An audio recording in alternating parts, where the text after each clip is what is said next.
J'ai 12 ans d'expérience en tant que développeur, avec des expériences passées chez Snapchat, France Télévisions, Sanofi, Eurosport et bien d'autres grosses boîtes, même des startups en fait assez connues.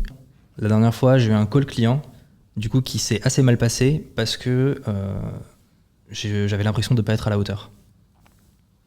Bienvenue sur Setup Therapy. Bienvenue Laurent, et aujourd'hui on va parler du syndrome de l'imposteur. Oui, un gros problème pour beaucoup d'entre nous de développeurs. Ouais, et si j'ai bien compris, c'est une problématique qui est traversée un peu à travers toutes les années finalement de la carrière. Et justement, moi je me suis demandé si parfois il t'était arrivé d'avoir l'impression que ce syndrome de l'imposteur te limitait dans l'accès aux missions. Est-ce que tu as eu l'impression que ça t'a empêché d'accéder à certaines missions ? Oui, ça m'a empêché d'accéder à certaines missions. Ça m'a même baissé mon TGM pour une très grosse mission que j'ai fait chez un client. Et ça m'a aussi empêché d'accéder à certaines missions, effectivement. C'est quelque chose que j'essaie de combattre au quotidien. J'ai certaines petites pratiques que j'ai mis en place pour essayer d'éviter ça. Est-ce que l'IA, ça a pu accentuer ce sentiment ou ce syndrome de l'imposteur chez toi ? Effectivement, l'IA a pu accélérer ce sentiment chez les développeurs. Pas pour moi.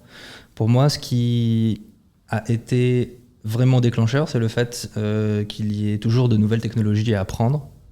Et du coup, ça a venu un petit peu nourrir ce syndrome de l'imposteur parce que en fait, il fallait être expert un petit peu dans toutes les technologies, savoir un petit peu tout ce qui sortait partout.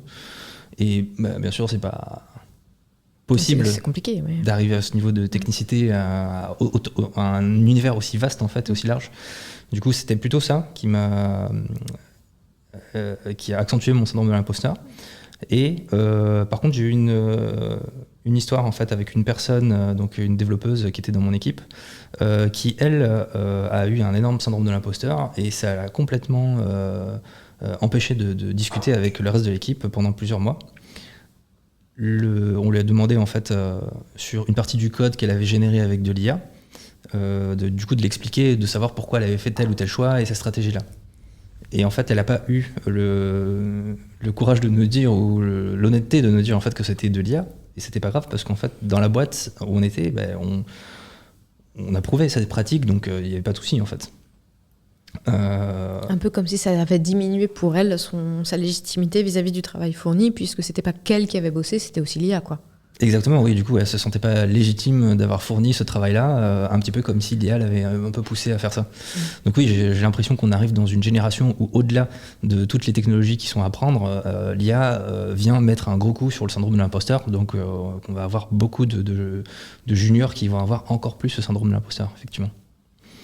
Et d'ailleurs, en tant que psy, je voulais savoir en fait si tu avais quelques astuces, peut-être des petites choses à mettre en place en fait pour diminuer cet effet, peut-être avant une candidature. Le premier conseil que je pourrais vous donner, ce serait de vous rappeler de ce que vous avez achevé.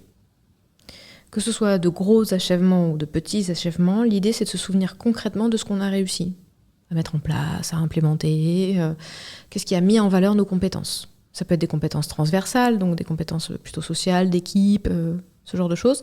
Ça peut aussi être des compétences uniquement techniques, c'est-à-dire que une personne ou vous seul avez fait quelque chose, ou vous avez grandement participé à un projet d'ampleur, par exemple. Donc ça, c'est la première chose. Ça peut être fait avant un entretien, soit d'embauche, même une évaluation annuelle, ce genre de choses aussi. Ça peut permettre de venir rassurer ce qu'on a fait, ce qu'on a réussi à achever. Le deuxième conseil que je peux vous donner, ce serait de bien respirer. Prendre une respiration profonde avant un entretien, c'est ça Ouais, essayer de se calmer. C'est une pratique que j'ai mis en place en fait. Moi personnellement, je me suis rendu compte qu'en fait, avant un entretien, je venais pas genre 10 minutes ou 5 minutes avant, je venais bien avant, genre 30-40 minutes avant, et je prenais un moment où je me relaxais à l'endroit où j'étais, à l'endroit où j'allais faire l'entretien. On se recentre.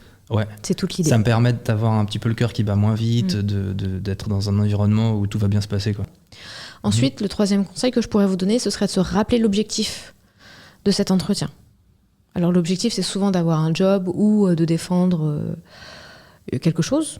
Mais ça peut être important de savoir ce qu'on défend. Parce que quand on vient et quand on ne sait pas tellement ce pourquoi on est là, ça peut venir un peu confondre et ne pas permettre de se donner une contenance, un petit peu.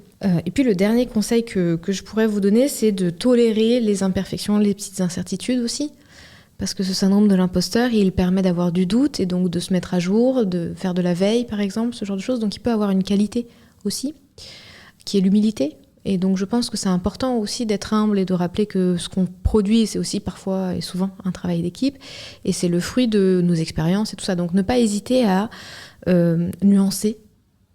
Et donc l'idée, c'est aussi de s'autoriser soi-même à valider nos propres expériences, nos propres acquis, nos propres compétences, autant que, ou même peut-être un peu plus, que d'attendre que les autres valident ce qu'on a pu apporter finalement au projet. C'est important aussi de savoir ce qu'il y a de soi ou de l'autre. De pas forcément attendre que ce soit l'autre qui valide ce qui a été produit ou nos compétences. Il y a un équilibre important ici, pour pas tomber dans les excès inverses et se retrouver un peu piégé sur l'opinion qu'on peut se faire de soi en tant que professionnel. Ouais, et si je pouvais terminer sur une phrase qui aide beaucoup dans les entretiens, si vous avez été passé par des postes qui étaient importants, clés en fait dans vos entretiens, ne dites pas j'ai eu la chance de travailler pour, mais dites plutôt j'ai fait le choix de travailler pour. Ça aide un peu plus et ça rend un petit peu, ça rend légitime un peu tout de suite en fait. Ouais. C'est une bonne idée. Ce poste-là. Ok, merci Laurent. Merci Rachel. À la prochaine.